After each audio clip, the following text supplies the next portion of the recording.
Olá, gente, tudo bem? Para aquelas pessoas que estão me vendo pela primeira vez, meu nome é Érica Fujita, sou engenheira agrônoma, presto assistência técnica para pequenos e médios produtores no cultivo de hortaliças. Então, a qualidade pós-colheita também são métodos de conservação. O nome fala, métodos de conservação. A qualidade também ela visa a manter esses frutos, essas hortaliças viáveis para comercialização. Dessa forma vai fazer com que eu tenha condição de quê? De fazer com esse produto dure mais. Já falei para todos aí, vocês sabem muito bem que os frutos eles vivem depois que você colhe. As hortaliças também. Esse ponto faz com que tenha condições de quê? De ter habilidade de manter essas características sem alterar sabor, textura e qualidade nutricional.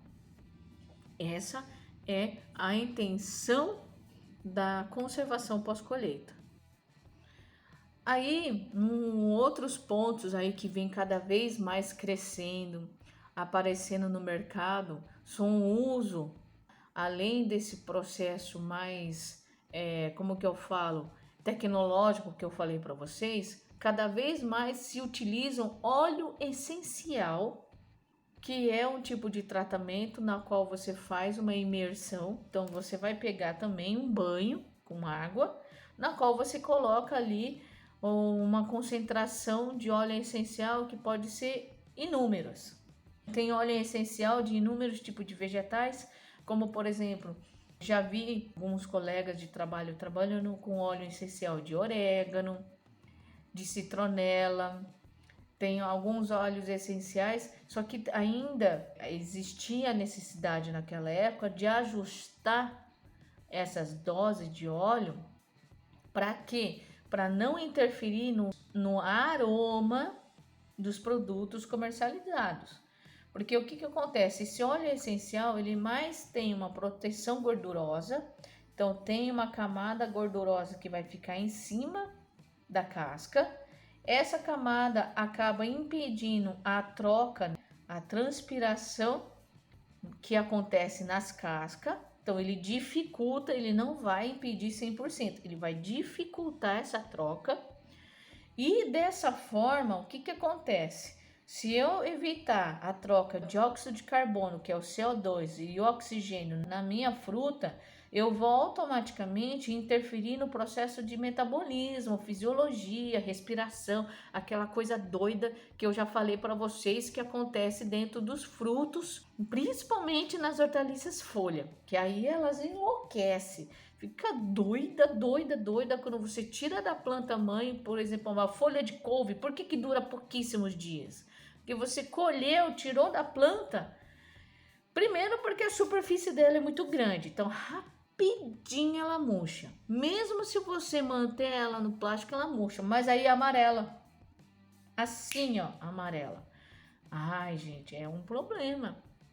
Então, por mais que a folha de couve, vocês veem pingando a aguinha ali em cima dela, escorre, ela também tem que ter esses cuidados. Então, esses óleos estão aí para ajudar. Existem várias pessoas que já trabalharam já com isso, entendeu? Então, assim, tudo é voltado, se vocês já prestarem bem atenção, tudo é voltado para controlar fungo e bactéria, porque é o que vai reduzir a vida útil de um produto lá no mercado. É o que vai levar o meu tomate a apodrecer antes de ser vendido, é o que vai levar uma laranja a começar a fungar e assim por diante. São os fungos e bactérias que têm em nossa volta, só que a gente não enxerga. Se os fungos fossem grandes, que nem bicho, que nem os insetos, fica mais fácil. A gente é só telar os produtos e tá feito. Mas não é assim. A gente não enxerga, eles são pequenininhos o bastante de até mesmo atravessar aquele filme de PVC que vocês usam em casa para poder conservar os alimentos, e o que os mercados também utilizam, eles também permitem troca de garça, pequena, bem pequena, mas permite. E nisso vai de carona o quê? Uma bactéria, um fungo, vai entrar ali e vamos que vamos. Outros pontos que eu já falei para vocês é que daí o controle de gás, tanto oxigênio quanto dióxido de carbono. Hoje já existe algumas embalagens inteligentes que até mostra, vamos supor que você comprou ali, vamos colocar um exemplo, um abacate. Um abacate, para quem já conhece, um abacate, quem sabe já observa alguns detalhes na fruta e descobre quando amadurece. Só que a maioria dos abacates, mesmo maduro, eles continuam verde. Como que eu descubro que o fruto amadureceu? Já existe embalagem que pode indicar quando o abacate está maduro, através de biosensor. Esse sensor biológico, ele vai ficar na embalagem. Vamos supor, é que nem o teste de gravidez, ele muda de cor ou aparece um tracinho, dois tracinhos, algo desse tipo. Aí vai aparecer ali na embalagem alguma informação mostrando que ele está pronto para o consumo. Isso facilita a vida de quem não sabe quando um abacate está pronto para comer, não é verdade? E aí, dessa forma, estando dentro da embalagem, tem uma barreira física que evita a entrada de patógeno, que no caso ou de fungo ou de bactéria, que pode atacar o fruto de abacate que está quase amadurecendo. Entendeu? Então tem esses tipos de sensor. Tem sensor que vê a concentração de oxigênio dentro da embalagem, para eu saber se ele precisa ser consumido rápido ou não. Da mesma forma, além do oxigênio, tem do dióxido de carbono, que é o CO2.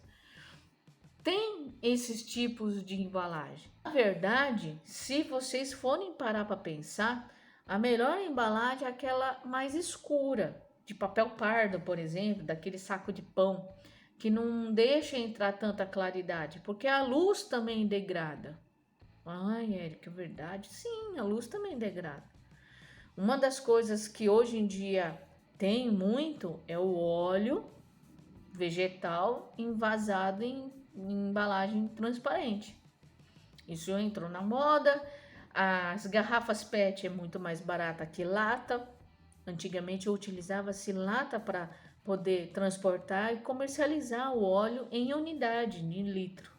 Hoje em dia foi substituída por garrafa PET porque é mais barato. Então, o plástico veio aí para ser uma boa opção de embalagem pelo seu baixo custo, bem inferior de lata, metal e também do vidro. Aí, por que eu falo que certas coisas não pode ter luz? Porque no processo de conservação, a luz, ele também tem essa parte de degradação.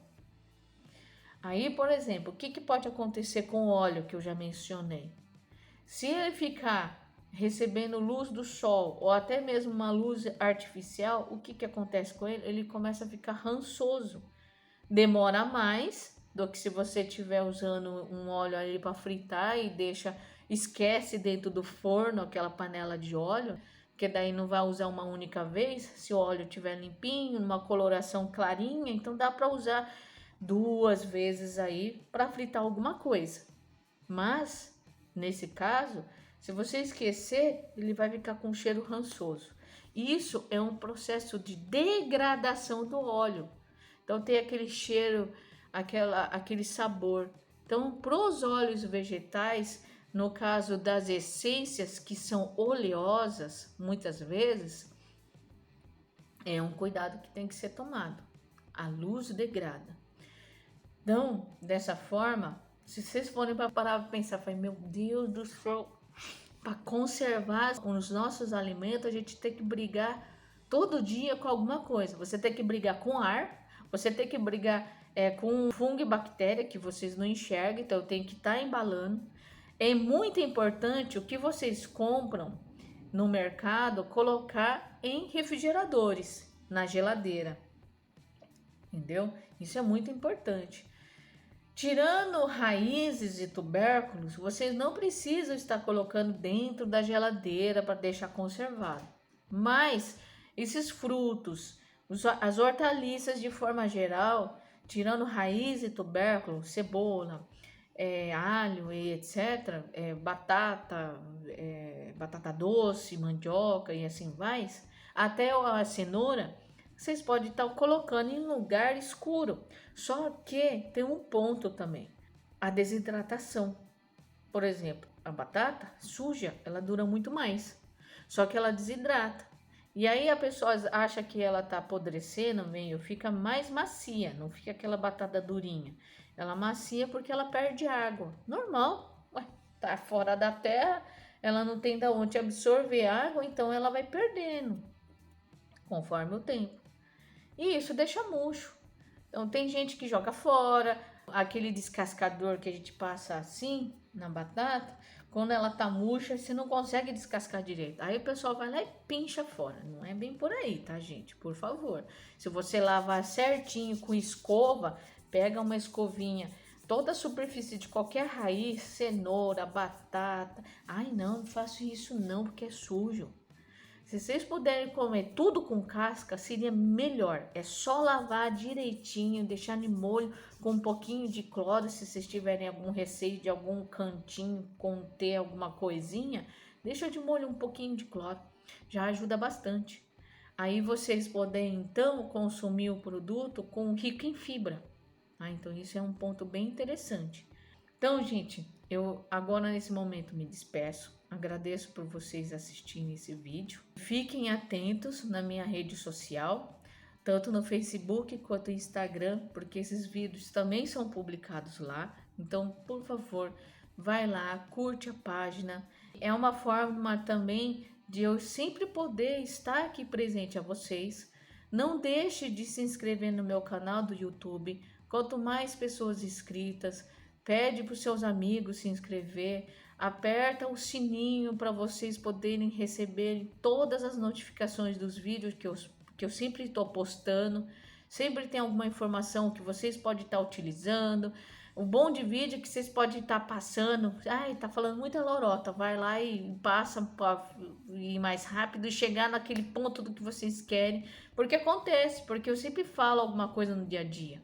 Sempre estou colocando alguma coisa prática que eu vivenciei na minha vida profissional, no campo, junto com o produtor e etc. Então, faz isso. Quanto mais participação que você tiver no YouTube, mais vezes vocês vão me encontrar aqui. Vocês têm que ajudar o canal para poder cada vez mais trazer esses conteúdos, tá certo? Então eu agradeço imensamente a vocês e até o próximo vídeo. Até mais!